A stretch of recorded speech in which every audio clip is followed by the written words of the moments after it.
อุปกรณ์ของแต่ละท่านที่นำมานะไม่เหมือนกันจริงๆหลากหลายมาก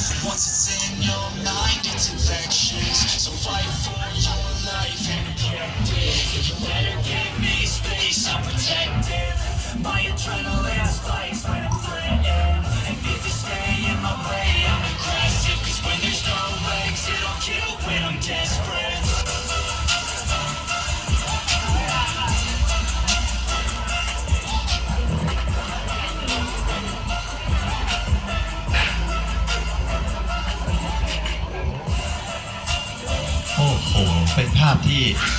น่ารักมากผมมองเข้าไปในมุมของกรรมการนะครับผมเป็นภาพที่น่ารักมากทุกท่านจะไม่เป็นไรครับเพราะตอนนี้เรายังมีเวลาครับผมให้กรรมการทุกท่านทีมงานทุกท่านนะครับลองท้องนะเพราะเดี๋ยวเราต้องไปอีกยาวถ้าท่านสามารถลองท้องได้ตอนนี้เชิญเลยนะครับ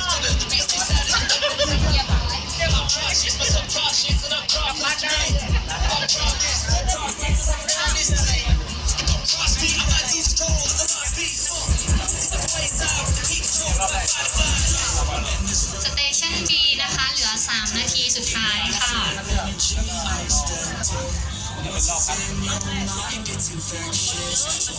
ส่วน Station A นะครับยังมีเวลาอีก8 นาทีกว่านะครับในการเตรียมตัวนะครับ